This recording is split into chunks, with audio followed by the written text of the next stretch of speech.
Good morning, everybody. I am Dr. Keyur Parekh, Chairman and Interventional Cardiologist at CIMS Hospital, SIMS Hospital, Ahmedabad, Care Institute Medical Science, Ahmedabad. We are one of the largest group practice in India with almost 20 cardiologists, cardiovascular surgeon, anesthetist, interventionalist, pediatric cardiologist, pediatric cardiac surgeon working together. I have with me Dr. Vinit Sankla, Dr. Vipul Kapoor. All are partners and associate cardiologists at CIMS Hospital, Ahmedabad. Hello, I am Dr. Vinit Sankla. A brief about this patient. He is 65 years old gentleman. He is non-diabetic, normotensive. He presented with crescendo angina. The ECG showed ST depression in inferior leads, otherwise it was normal. The echo showed inferior wall hypokinesia. The ejection fraction was approximately 45 to 50% with no significant mitral valve regurgitation. So angiography was actually done elsewhere, which showed a LED lesion of 60% intermediate stenosis in mid portion. Circumflex was free of significant disease, and RCA showed a chronic total occlusion in the proximal part, and the downstream RCA was filling late from antegrade collaterals from LED. So the plan was to go ahead with RCA CTO revascularization. Initially, we decided to go with antegrade approach using bilateral contrast injection. So let us go to this procedure. We'll today be presenting the case Vinit just described. Is a patient possibly with a long CTO because he had angina for a prolonged period in past with recent exacerbation. So we have brought him to the cath lab and using a 7 French access, using a Terumo flex sheath. It's called the slender Terumo. Will initiate the case. We will use 7 French JR4 and we will use left transradial for routine contralateral angiography. Dr. Q, this is a complex intervention. So do you always take 7F guiding, or can you do with 6F guiding also here? I always use 7F in anything that is complex where I anticipate either a CTO or a calcified lesion, use of rotablator. As we see again, the contralateral views shows filling of the right coronary artery properly. Right coronary artery, which is totally occluded, is seen filling distally from the left system, and there is a fairly long, almost 10 centimeter long chronic total occlusion. Okay, Dr. Kaur, even with these complex interventions,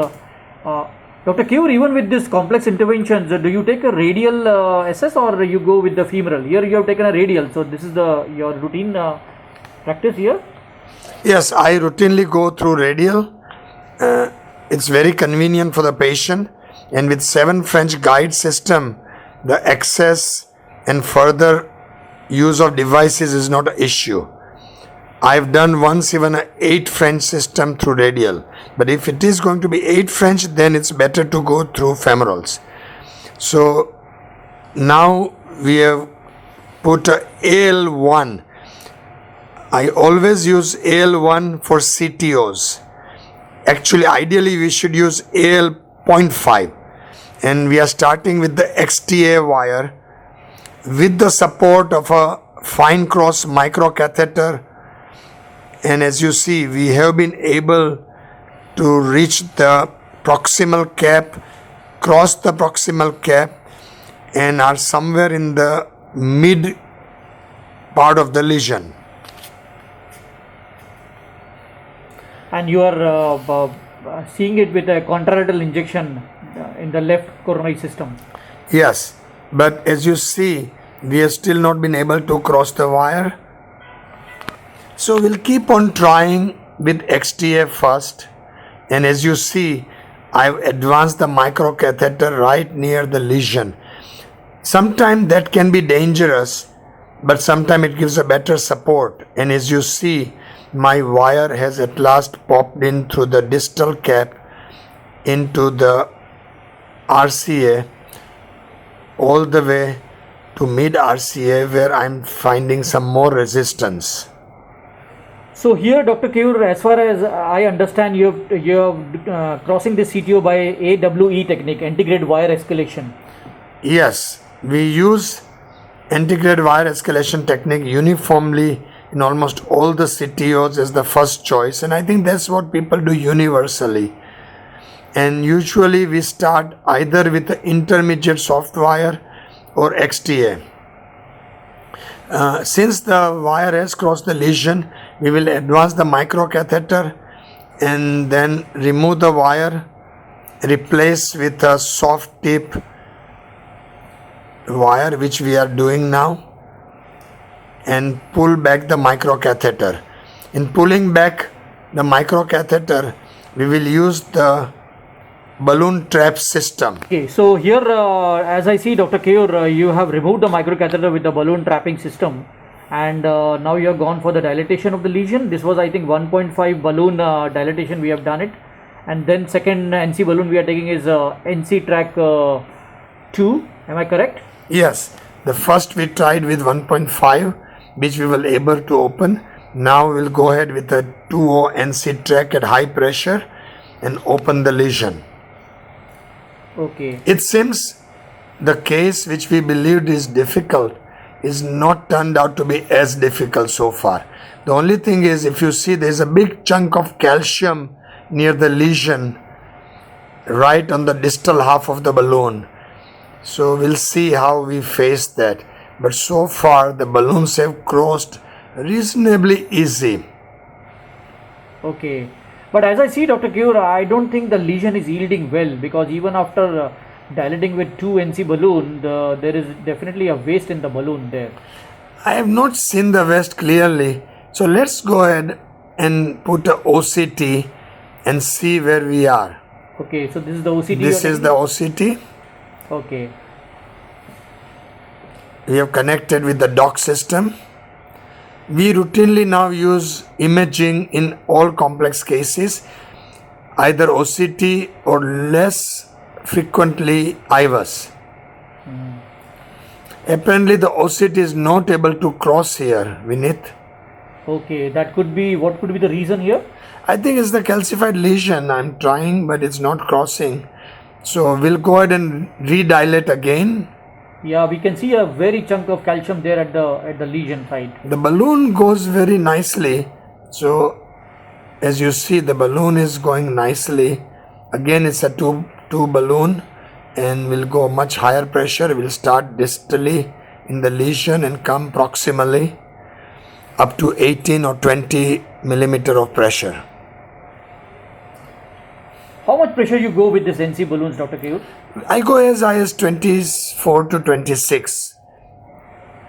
Almost never higher. Now I see what you are seeing, exactly. Vinith. Yeah. I do see a waste there in the proximal part of the chunk. Now again I'm distal to the waist.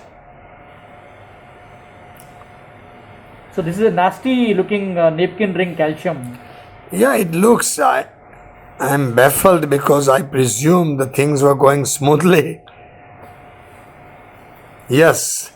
So now we'll try a NC balloon, OPN NC. OPN NC is extremely high pressure balloon from Europe.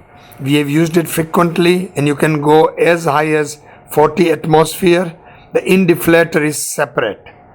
You see this very critical lesion which is not yielding with 1.5 and 2 and 2.5 NC balloons. So this is the OPN NC. And OPN NC we are trying to cross. Now it's crossed. Let's go up, and the indeflator is a different one. So we'll keep on going to 20, 25 in it, 30 till you see the yielding of the lesion. It should yield, I think so. With OPN and such a discrete lesion, we should not have difficulty. But I don't think it is yielding. It is still a waste there. I'm seeing still a waste with the NC OPN also. Yeah. Oh, this calcium is really, really very hard. It's hard as rock. Let's take a view. I think, yes, it's still there. Still there. So it's not yielded to OPN also. Let us see what happened to OPN. Well, we can go again. I think we went up to 30ish. We can go up to 40, 45. I think indeflator takes us to 45.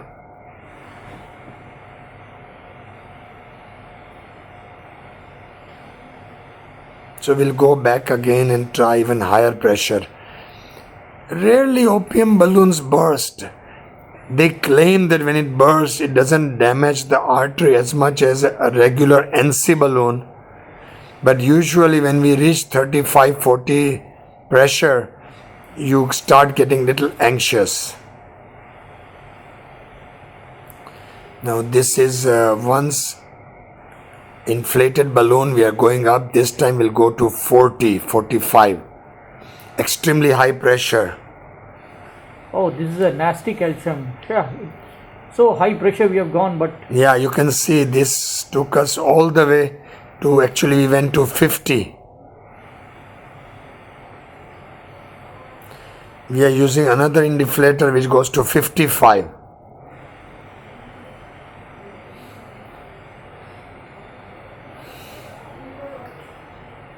That's, I think, the limit of our experience to go up to 50 to 55 atmospheres. The rated burst pressure on OPN NC is close, I think, around 40, Vinith. Okay. How many times you have come across such lesions, such tight napkin ring calcium not yielding even to OPN? Well, if I go to 50, 55 today, it will be the highest. And here you have gone actually. Yeah, 50, Vinith. 50, 55. I think it's not yielding. Sometimes it does yield and we may not be able to appreciate as well. So we'll try it and see. I think it burst. Yes, it burst. I saw a jet of dye. So the OPN burst. Let's look at it again in the rerun. And see closely rerun. Yes, it's burst. You see the pressure has come down. Yes. Yes, the balloon has burst. So the OPN did burst at 55. This is the OPN balloon. There's a dye leak. Again, the way they claim that when this balloon bursts, it does not create trauma as much as a regular NC, and the waste is still there. Oh, it has done nothing to the waste. It's so what should we go with next? You tell me, Vinith. Shall we go with cutting balloon or shall we go with some ablative techniques? Yeah, I think we'll have to go with rota because cutting balloon will not even cross the lesion. Correct. And cutting balloon of Boston is a low pressure system. And angiosculp, though high pressure, I do not think if OPN NC burst at 50, 55, cutting balloon or the scoring balloon will not make a difference. So let's go ahead with the rota. So we have put a micro catheter again. We'll remove the traditional wire. When we introduce the micro catheter over a Rapidex wire, we put the micro catheter, we trap the wire with a balloon with a reverse trapping technique, fix the wire, introduce the micro catheter, and then remove the wire. Usually the micro catheter is advanced all the way distally, and through the micro catheter we will introduce the rota wire. So we are doing that right now and introducing the rota wire through the micro catheter which has been placed right where we want the rota wire. Rota wire, it's a flex tip, is not as torqueable as a routine wire. But the advantage is with the micro catheter we can put the wire all the way distally So you should always put the rota wire under the guidance of microcatheter, or can we just put like a normal workhorse wire? You should not use it as a workhorse wire. It's very difficult. Only when the microcatheter is not crossable, you can use it. So most of the times it's under the microcatheter.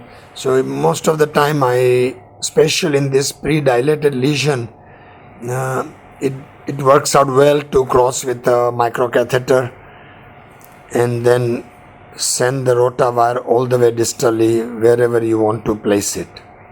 So Dr. Kure, what size of burr we'll take here right now? I think ideally we should go with 1.25. We should go with 1.25 and then try to post dilate using again another OPN NC or a regular NC. If not, probably go with a 1.5. So now we will open 1.25 burr.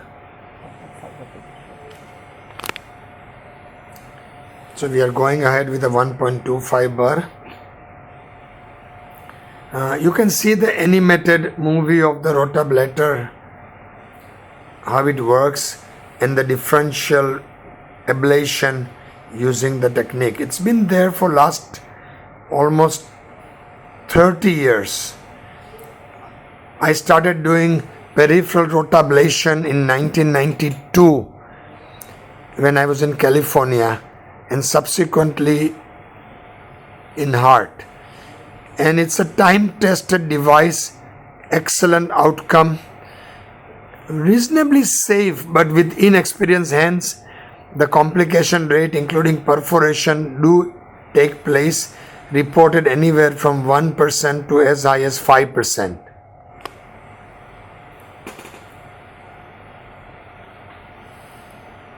So this is the setting of rotablation, all the wires and connecting to the rotablator machine. We'll connect it to the console, and first we'll test the rotational speed at around 70 to 80,000, and then to peak of 160 to 170,000. In this very calcific focus lesion, we can even go higher to 180, 190,000 also. So now we will be advancing the 1.25 burr.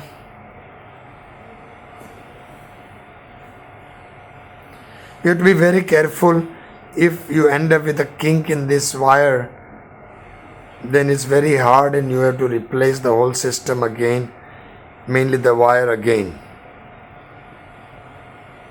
Looks like a very ideal case, I believe, with a single run or with a single 1.25, it should yield and we should be able to go home nicely today. So the advantage of a 7 French radial transradial guide is you can go up to 1.5. I understand even with 1.75 it's a new guide. So the 1.25 should not at all be a problem in the guide. We have removed the contralateral transradial diagnostic catheter now, as we don't need it and we don't want to keep foreign bodies inside. Measuring the ACT is important. So we are now testing the rota and we'll keep it around 175,000.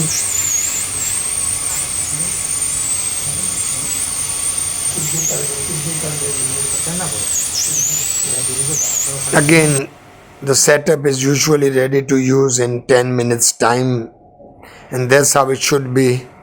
That if you need rota, the nitrogen tank, the fluid should be ready very rapidly and it should be there.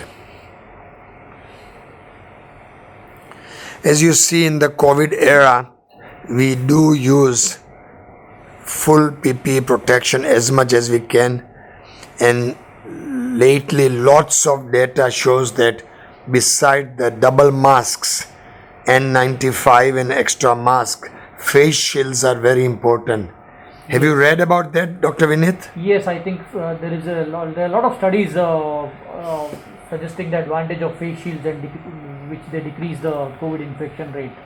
But I'll tell you, I know you're not wearing a face shield, I'm wearing, but then you have to tape your mask properly, not to allow your breath, otherwise the whole thing gets foggy, and it's so inconvenient once it gets foggy.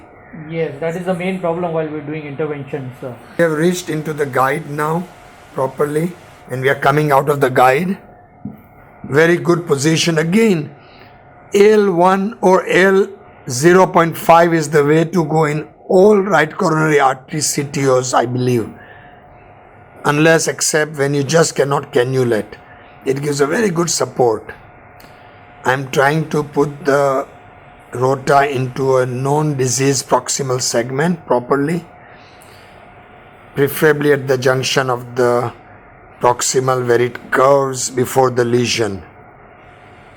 So you do a pecking movement while going into the artery while doing that ablation? Yes, once we ablate, we'll do a pecking movement. You'll see that, and should be for 10 to 20 seconds. So we are right there, good position. We should make sure it should not be right at the lesion. It should be about a centimeter or more away from the lesion. So I'm making sure that room to maneuver is there. And so this is the classical pecking movement. Yeah, it's so easy. It just went in. So maybe rota is what we needed. So we'll keep on doing couple of runs, and as you see, there was a drop off. There has been a drop off showing resistance, significant drop off. So now we have done 3 distinct runs, each lasting few seconds. The drop off continues to be there, but the movement is very smooth. So we'll pull 1.25 out and post dilate and see what happens. We use Dynaglide, which is at 70,000 RPM while pulling out. Makes it very smooth movement inside the guide. You should not do a high speed rotation in the guide even when pulling out, but Dynaglide is fairly safe. So Dr. Kure, how many years you are doing this rotablation? Because I've heard there is a lot of learning curve in this rotablation. Yeah, I've been using it since 92, so 28 years. Oh. But I'll tell you, with the newer technology, very good imaging, good principle, good teaching, the learning curve has become much safer and shorter. And if you start doing it, do in good cases. I would consider this as a fairly simple case. It's proximal RCA, short lesion, distal vessel is opened up very nicely. So this is a good case to start. Let's go with 2.5 and see if we can open up and try to do at higher pressure. If we don't open with 2.5 and we have not opened with 2, then my suggestion is to use IVL. IVL, what is this IVL? Vinith, we used IVL in your case, remember? So IVL for audience just is, it's intravascular lithotripsy, and it's a terrific innovative technology. And I'll be honest, I'm a fan of IVL. We have done about 10 or so this non-dilatable calcific lesions, and we have been successful so far. So this is the same technique or the principle we used in renal stones, the same lithotripsy here? Yes, same lithotripsy. So now we are dilating with a 2.5 balloon and going to 26 atmospheres, and I do see a distinct lesion still there in the balloon. So the question is whether we should go with the OPN, but the previous OPN burst, so despite the 1.25 rota, I don't think I want to go with the OPN. we can go with a 1.5 or preferably 1.75 rota. But I have a feeling that in past, most of the lesions opened up fairly successfully after even single burr.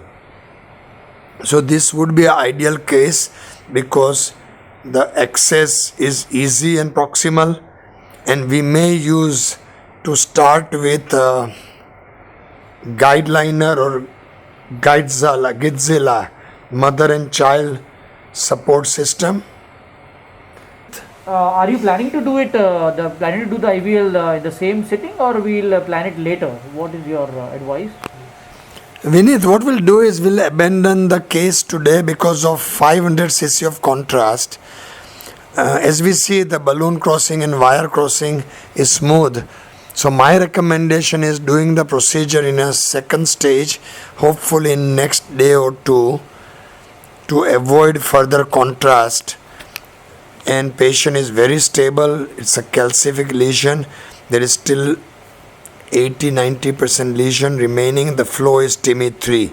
So let's go for a stage procedure using intravascular lithotripsy. I think that makes sense, Dr. Keyur. Let us abandon the procedure here and we'll reschedule this IVL procedures on the next time. Hi, good morning everybody. So this is the staging procedure of the same patient, and the angiographic view again shows a critical lesion which we left earlier. We have rechecked his creatinine, it is good. Cross the lesion with the routine workhorse wire, and we have decided to take a guide liner which will help in passing the balloons. So we have, as Dr. Keyur mentioned, mother and child technique. It's a Boston Scientific Gidzilla. Okay. Guide liner and Gidzilla are two separate companies, very similar, minor pros and cons, but practically I don't find much difference. So we'll start with Gidzilla to begin with, and we have been able, now we are crossing with a routine balloon to see if within the last few days the lesion has softened up. I don't see it soften. So we will get the shock wave ready.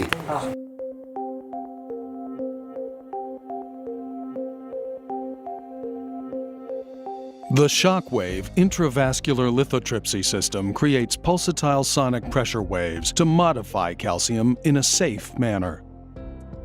It consists of a compact rechargeable generator, a simple connector cable, and an intuitive catheter, which houses an array of lithotripsy emitters enclosed in an integrated balloon. Through the localized delivery of lithotripsy, the IVL system minimizes trauma, optimizes outcomes, and simplifies procedures. In a standard technique, the IVL catheter is advanced and placed at the lesion using marker bands under angiography.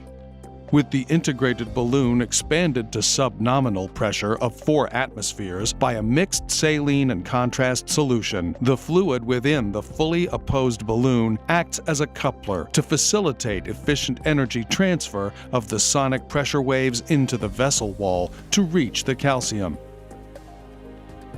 The generator produces 3 kilovolts of energy that travels through the connector cable and catheter to the lithotripsy emitters once per second. While other treatments can't differentiate between calcium and soft tissue, acoustic pressure waves pass through soft tissue to impact both intimal and medial calcium. With emitters along the length of the balloon, a localized field effect is created. A small electrical discharge at the emitters vaporizes the fluid within the balloon to create a rapidly expanding bubble that generates the sonic pressure waves and then collapses within a few microseconds. When the waves impact the calcium at nearly 50 atmospheres, they create a series of microfractures. After the calcium has been fractured, and trauma to the surrounding soft tissue has been minimized, the vessel becomes more compliant. Once lithotripsy has been completed, the operator can proceed with the preferred treatment strategy to optimize outcomes. By making the treatment of calcified lesions more predictable, IVL is simplifying complex procedures. So we are going with a 3 millimeter IVL balloon. The sizing is based on the ideal size of the artery. 1:1. 1:1. So anything 2.75 to 3.25 artery, I use 3 millimeter balloon. We are using 3 millimeter by 12 millimeter IVL balloon. And then what we do is we make sure before the balloon is placed and once it's crossed, enough de-airing of the balloon is done with negative sucking of the vacuum using a 3 cc syringe, 2 or 3 cc, which is being done right now. So the first cycle is of 10 impulses. There are totally 8 cycles in the system, and the first cycle we have started. Now we'll go with the second cycle. Yes, Vineet? How much pressure we should go? You should go high pressures or we should inflate at 4 atmosphere and then deflate. While deflating, people recommend going up to 6 atmosphere, but with this very difficult calcium earlier, I will just directly deflate, and now we'll do the second inflation. Vineet, it looks like the balloon has burst. Yes, Dr. Keyur, I can see the dye which is coming out of the balloon. You are absolutely correct. It's gone. Your eyes are very sharp. So let's pull the balloon out. I think you'll see some blood coming back, if not yet. Oh, you noticed it very fast. I was not able to So probably... let's check. The good thing about IVL is even if the balloon bursts, and this is the first time it's burst for me, it's a very safe system because you are giving the impulse at 4 atmospheric pressure. So this is the burst balloon. As we can see, the blood Now has... let us hope. We have gone through so many balloons and rota that the lesion has softened up, pulverized. Now we have 2 choices.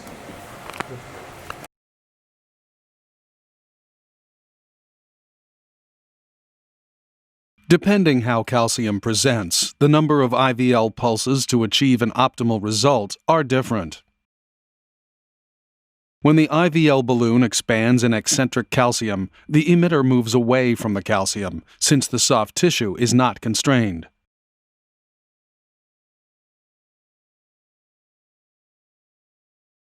The farther the emitter is from the calcium, the less energy is able to reach it, so more pulses are needed.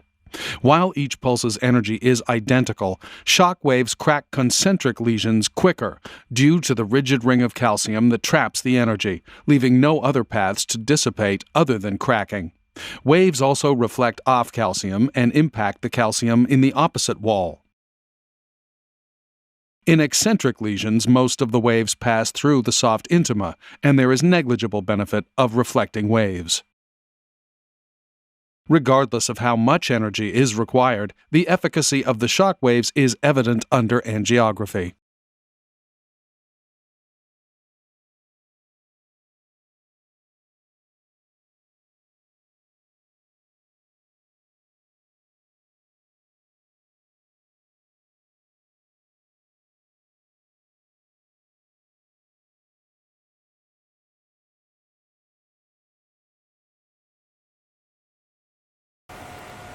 Wow. Wow. I don't see the waist. Yeah. What do you think? Do you see the waist? No, I think the lesion has yielded with this even 1.5 cycle of IVL. Terrific. Terrific. Superb. So let's go with a bigger balloon and reassure ourselves that this is a lasting result. So let's change the balloon, go with a 3O balloon. So the 2.5 balloon was able to open up. Now we'll go with a Vinith, you have opened up an OCT right now? Yes, Okay. let us see, because I am little intrigued about what this IVL will actually lead to this very tight calcium. So you don't want 3 balloon. Okay, fine. You are there closer to this other guys. Yeah, So let us we'll go image- with the OCT then. Okay? Let us image this effect of IVL in the coronary artery. So we'll try, because remember, post rota we were not able to cross with OCT. So now we'll see if with a single IVL and a 2.5 balloon. As you see, today I'm not wearing my face shield because Vinith is not wearing. So I decided what the heck. But we still all wear double masks. 2 masks, either N95 inside or outside. I wear N95 closely and a loosely surgical mask to block from below. So we have now connected OCT. Again, we truly believe imaging will be very important, because you have to understand that there is a very large calcium chunk beyond the lesion, where I do suspect there may be some aneurysm, and I would like to see if the calcium is in media or adventitia. Yes. So let's see what OCT shows.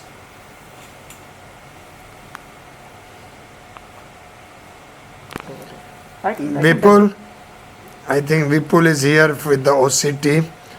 In such complex cases, we have 3 of us among 10 cardiology in our group, 3 of us around to make sure we have tremendous synergy in everything. So as you see, we are advancing the OCT, fingers crossed. And I'm gentle.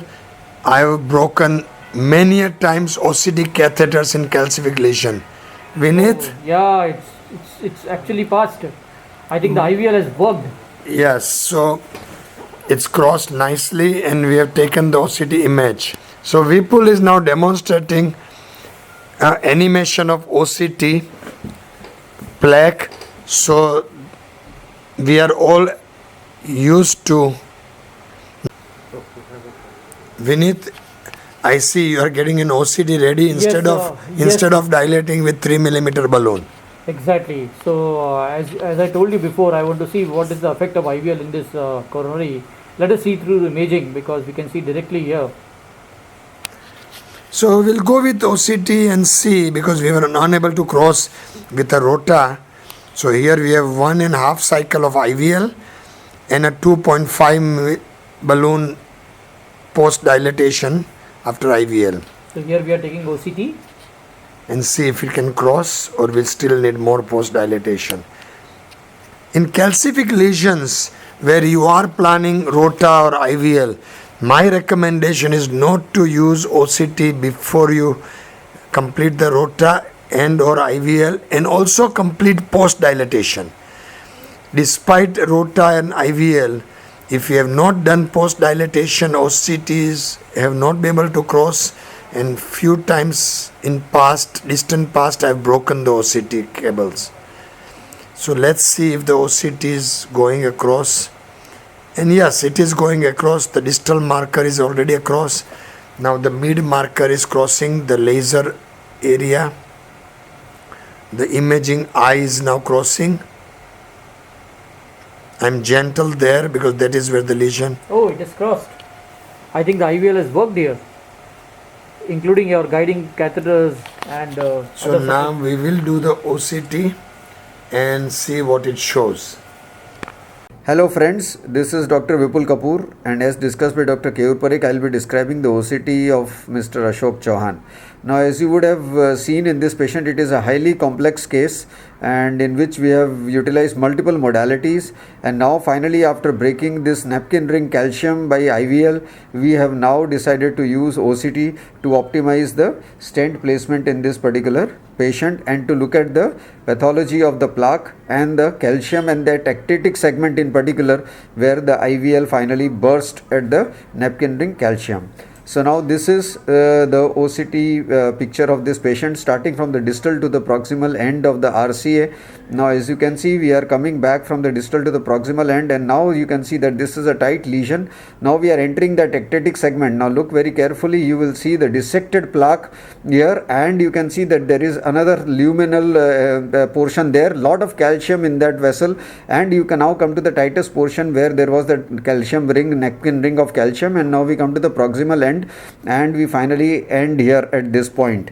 Now what you have actually noticed here is that the distal lumen diameter was about 3 millimeter vessel, proximally it is about 3.5, and in that ectatic segment you saw a lot of calcium, and you could see another lumen there. So possibly because it was a CTO, the wire must have gone subintimally at that point, and then you could see the thin cap fibrous atheroma in that ectatic segment with a dissection, and this is where the calcium must have broken with the IVL. So you could see the dissections and you could see the cracks in the calcium. So this is what OCT shows in this post IVL OCT of Mr. Ashok Chauhan.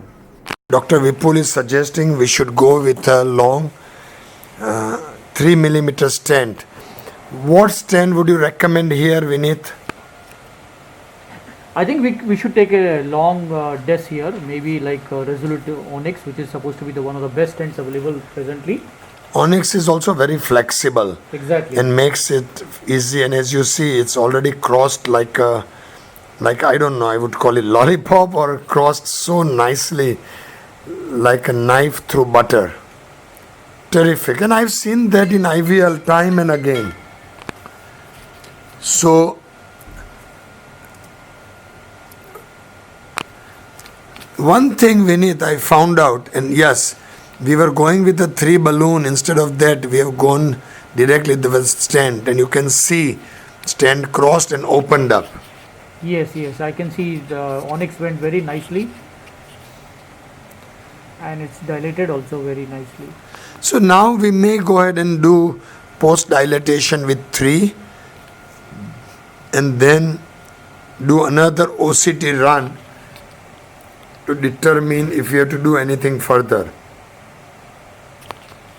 NC balloon, do a sequential post dilatation.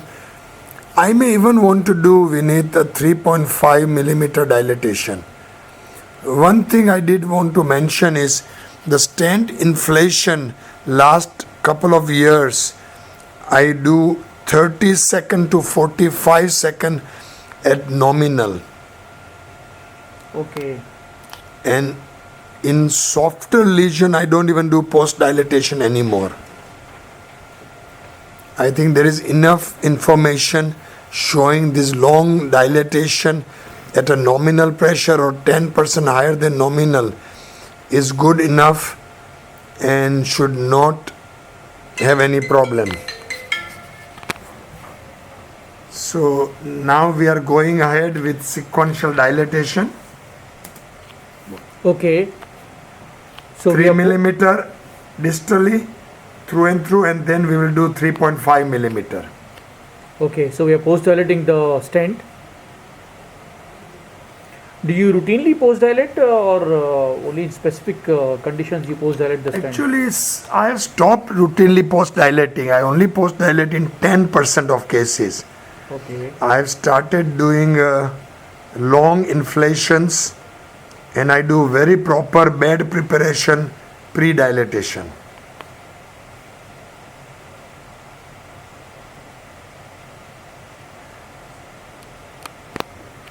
You know, Vineet, let's do this. Let's only dilate with 3 right now, and let's do a OCT. Okay. But I think the lesions yielded very well. Even the dilatation, post-dilatation catheter also shows good dilatation of the stent, expansion of the stent.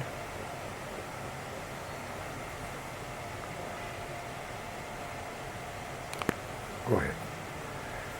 So now we are done with post dilatation of the stent using 3 millimeter balloon.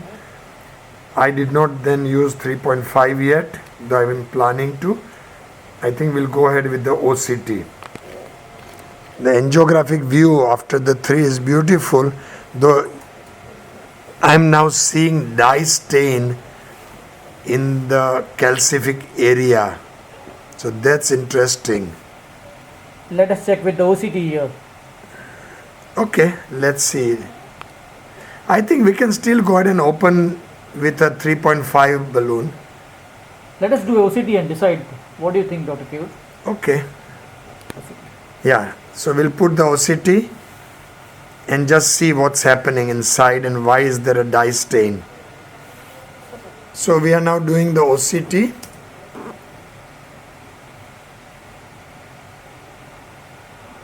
The animation shows you everything, and now we'll go real live. So now we will go ahead with a 3 millimeter and a 3.5 millimeter balloon, post dilate it properly, and then do a OCT run beneath. Okay, fine. Makes sense. I do not routinely post dilate. I only post dilate in 10% of my patients. 90% of the patients I use 30 to 45 second, at times even 1 minute inflation time at nominal pressure, maybe 10% higher than nominal or 10% lower than nominal. And with OCT we have found excellent expansion and apposition. In fact, aggressive post dilatation I believe can cause injury. So these injuries can create more problems, including worse dissections, aneurysms, or even perforations.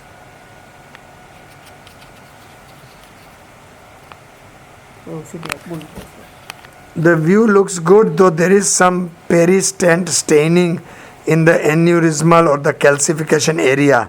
So let's do the OCT and see what it shows. Hello friends, now this I will be describing is the post-stent placement OCT of Mr. Ashok Chauhan. Now as per the post-IVL pre-PCI pre-stent OCT, we could find that the length of the stent that we decided on was 34 millimeters, right, and we took a 3 into 34 millimeter onyx stent. Now this will be the post PCI OCT from the distal to the proximal end of the vessel, and now you can see the images will start. This is the stent fly through image, and you can see we are going from the distal to the proximal end, where you can typically see that there is no edge dissection, there is no tissue prolapse. The stent appears well opposed in the fly through image as well as the transverse and the longitudinal images. Now as we enter the tectatic segment, which we are very much interested, you can typically see that there are red dots here which typically show that the stent is malopposed, which was very much well anticipated, but otherwise the stent is very well opposed, no edge dissections even in the proximal segment, and there is no tissue prolapse or malapposition.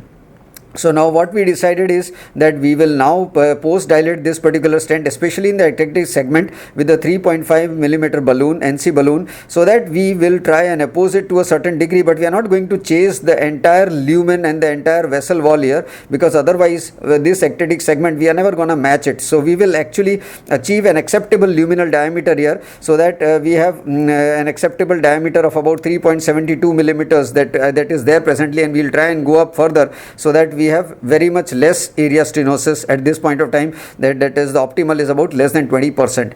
So that will be the end of this OCT description. The post dilatation, by the way, were done at, so now I'll come out, and I think we had a great intervention. Yes, Dr. Keyur, it was a fantastic RC CTO revascularization. I think the final result is fantastic, and I am sure patient will definitely benefit with this procedure. This is a new thing which is happening, where we are using rotablator or rotational ablation and IVL. People are using the term rotatripsy. Oh, this is a new term I have learned, Dr. Keyur. Rotatripsy. Yeah, rotatripsy, but you never know, somebody may come out with another word for it too. But the take home message here is, number one, calcific lesions, CTOs, you have to be very precise, take your time, use various techniques. Number two, rotablator is a great equipment for non-dilatable lesions.